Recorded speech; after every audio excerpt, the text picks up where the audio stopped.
5 star ஹோட்டலில் எப்படி செய்வாங்களோ அதே டேஸ்ட்டு அதே டெக்ஸ்சரில் வந்து நம்ம இந்த தக்காளி சட்னி ரெடி பண்ணியிருக்கிறோம். இந்த சாஃப்டான இட்லி எடுத்துக்கலாம்.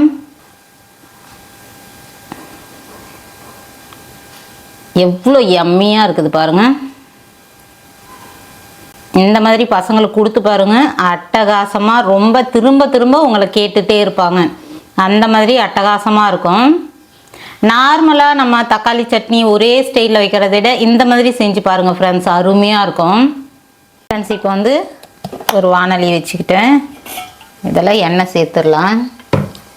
நான் சொல்கிற மாதிரியே இதே இன்க்ரீடியன்ட்ஸ் வச்சு நீங்கள் செஞ்சு பாருங்கள். அட்டகாசமாக 5 ஸ்டார் ஹோட்டல் சட்னி மாதிரி அதே டேஸ்ட்டு பர்ஃபெக்டாக வரும். நீங்கள் வந்து சட்னி குவான்டிட்டிக்கு ஏற்ற மாதிரி நீங்கள் ஏற்றி இறக்கிக்குங்க. இப்போ வந்து ஒரு 2 ஸ்பூன் எண்ணெய் ஊற்றிருக்கிறேன். இதில் உளுத்தம்பருப்பு கடலைப்பருப்பு வந்து சரிசமமாக எடுத்துருக்கிறேன். ஒரு 1.5 ஸ்பூன் உளுத்தம்பருப்பு கடலைப்பருப்பு எடுத்துருக்கிறேன். இது வந்து கொஞ்சம் செவந்து வரும் பாருங்கள், அந்த மாதிரி இதில் எடுத்துடலாம். ரொம்ப செவக்கக்கூடாது, செவந்து கலர் மாறி வரும்போது நம்ம எடுத்துடணும். இதுலேயே வந்து காஞ்ச மிளகாவும் போட்டுக்கிறேன். இதுவும் இந்த எண்ணெயிலே வந்து நல்லா வறுபட்டுரும். நான் குவான்டிட்டி வந்து கொஞ்சம் நிறைய செய்ய போகிறேன், அதுக்கேற்ற மாதிரி நான் மிளகா போட்டுக்கிட்டேன். உங்களுக்கு தேவையான அளவுக்கு காரம் உப்புலாம் பார்த்து அதுக்கேற்ற மாதிரி போட்டுக்குங்க. இதுலேயே வந்து தனியா கொஞ்சம் சேர்த்துக்கிறேன். தனியா வந்து ஒரு 1.5 ஸ்பூன் இருக்கும். கடலைப்பருப்பு உளுத்தம்பருப்பு தனியா எல்லாமே வந்து ஒரே ரேஷியோவில் எடுத்துக்குங்க. காரத்துக்கு ஏற்ற மாதிரி வரமிளகாவை சேர்த்து இது பண்ணிக்கங்க, இல்லை குறைச்சிக்குங்க.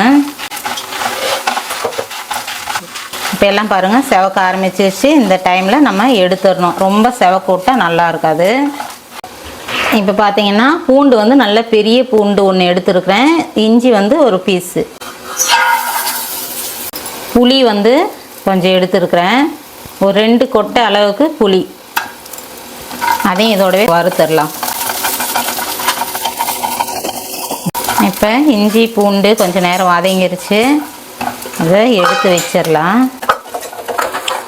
புளி இந்த மாதிரி எண்ணெயில் வறுக்கும்போது நமக்கு அந்த பச்சை வாசம் போயிடும். திரும்பவும் கொஞ்சம் எண்ணெய் சேர்த்துக்கலாம். இப்போ ஒரு 4 வெங்காயம் வந்து நான் கட் பண்ணி வச்சுருக்கிறேன், அதை முதல்ல வதக்கி எடுத்துக்கலாம்.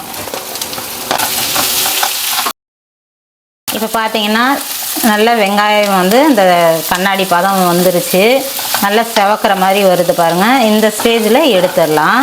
இன்னும் முன்னாடியே எடுக்காதீங்க, அந்த செவந்து வர ஸ்டேஜில் எடுத்தோம்னா நல்ல வெங்காயம் வந்து அவ்வளோ வாசனையாக இருக்கும், சட்னி நல்ல வாசனையாக இருக்கும்.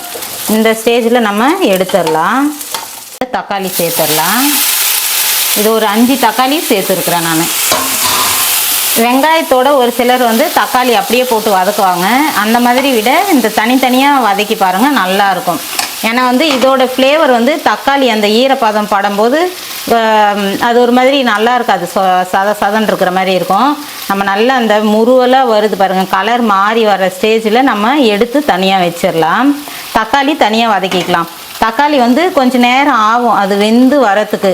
அதுக்குள்ளே நம்ம இந்த எண்ணெயில் வதக்கின அந்த ஃப்ளேவர் வந்து கொஞ்சம் குறைஞ்சிடும். அதுக்காக தான் நான் தனித்தனியாக வதக்கிக்கிறேன். இப்போ பாருங்கள், இது நல்லா குழஞ்சி வரத்துக்கு கொஞ்சம் நேரம் ஆகும். இதை அப்படியே கொஞ்சம் நேரம் சிம்மில் போட்டு வச்சிடுறேன். இந்த சட்னிக்கு தேவையான அளவு நம்ம உப்பு சேர்த்துடலாம். தக்காளி வந்து சீக்கிரம் மேஷாயும் வந்துடும், உப்பும் வந்து நல்லா கரைஞ்சி வந்துடும்.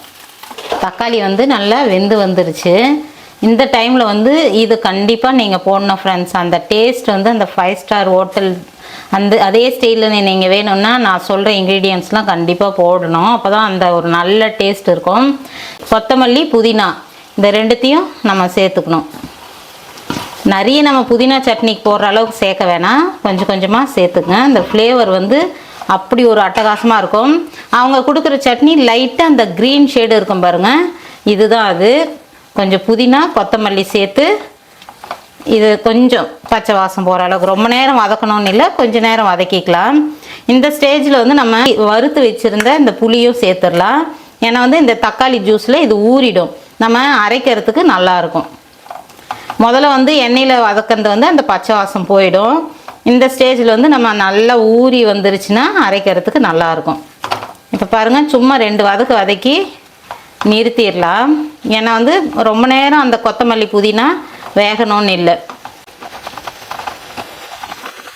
இப்போ வந்து நம்ம அடுப்பை ஆஃப் பண்ணிடலாம். இப்போ இது நான் எல்லாமே வந்து நல்லா ஆறின பிறக்கும் அரைச்சிக்கலாம். வறுத்து நம்ம ஆற வச்சாச்சு. இப்போ எல்லாத்தையும் சேர்த்து முதல்ல வந்து பருப்பு, வரமிளகா கொஞ்சம் நல்லா தூள் பண்ணிடலாம். அதுக்கப்புறம் வந்து ஒவ்வொன்றா சேர்த்து எல்லாத்தையும் அரைச்சிட்டு வந்துடுறேன். சட்னி அரைச்சாச்சு. இங்கே பாருங்கள், அதே டெக்ஸ்சரில் இருக்குது பாருங்கள். அதான் சொன்னேன், அந்த புதினா கொத்தமல்லிலாம் போட்டு அரைக்கும்போது பக்காவாக டேஸ்ட் வைஸும் சரி, அந்த டெக்ஸ்சரும் எல்லாம் அதே மாதிரி உங்களுக்கு கிடைக்கும். இப்போ வந்து இதுக்கு ஒரு தாளிப்பு போட்டுடலாம். எண்ணெய் காஞ்சிருச்சு. கடுகு உளுத்தம்பருப்பு போட்டு காஞ்ச மிளகா, கருவேப்பிலை,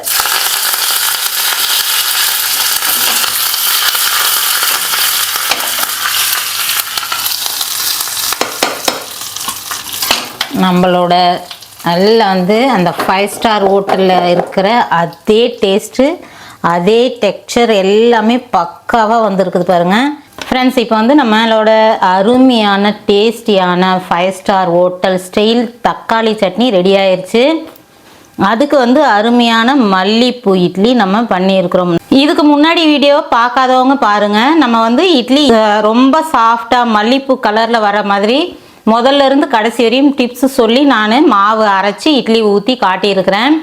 இட்லி ஊற்றுறதுக்கு டிப்ஸ் இருக்குது. மாவு ஒவ்வொரு ஸ்டெப்பும் வந்து பதமாக மாவு அரைக்கிறது எல்லாமே வந்து டிப்ஸோடு போன வீடியோ நீங்கள் பார்க்கலன்னா பாருங்கள். நல்லா வந்து இந்த மாதிரி சாஃப்டான இட்லி செய்கிறது எப்படின்னு போட்டிருக்கிறேன். ஓகே ஃப்ரெண்ட்ஸ், நம்ம வந்து தக்காளி சட்னி டேஸ்ட் பார்த்துடலாமா?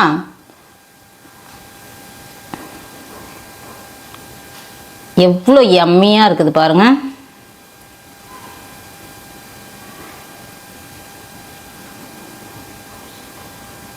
இந்த மாதிரி பசங்களுக்கு கொடுத்து பாருங்கள், அட்டகாசமாக ரொம்ப திரும்ப திரும்ப உங்களை கேட்டுகிட்டே இருப்பாங்க. அந்த மாதிரி அட்டகாசமாக இருக்கும். நார்மலாக நம்ம தக்காளி சட்னி ஒரே ஸ்டைலில் வைக்கிறத விட இந்த மாதிரி செஞ்சு பாருங்கள் ஃப்ரெண்ட்ஸ், அருமையாக இருக்கும். Bye friends. இப்போ வந்து நம்ம வீக்லி ஒன்ஸ் வந்து லைவ் வரலாம்னு இருக்கிறோம். இந்த வீடியோ பார்த்துட்டு நீங்களும் வந்து நம்மளோட லைவில் கலந்துக்கிற மாதிரி இருந்தால் சாட்டர்டே நைட்டு வந்து ரிலாக்ஸாக இருப்போம் எல்லாமே. மற்ற நாள் வந்து ஒர்க்கிங் டே அது இதுன்னு வந்து ரொம்ப நீங்கள் பிஸியாக இருப்பீங்க. அதுக்காக தான் நாங்கள் இந்த நாள் சூஸ் பண்ணோம். சாட்டர்டே நைட் 8:30க்கு நீங்கள் நல்லா அழகாக டிஃபன்லாம் சாப்பிட்டு ரிலாக்ஸாக நீங்கள் நம்ம லைவில் கலந்துக்கிற மாதிரி டைம் தான் நம்ம சூஸ் பண்ணியிருக்கிறோம். வாங்க ஃப்ரெண்ட்ஸ், எல்லாருமே வந்து கலந்து பேசலாம். என்னன்னு பார்த்தீங்கன்னா, சாட்டர்டே ஒவ்வொரு வீக்கும் வந்து சாட்டர்டே நைட்டு வந்து 8:30க்கு நம்ம லைவ் வரலான் இருக்கிறோம். நீங்களும் வாங்க.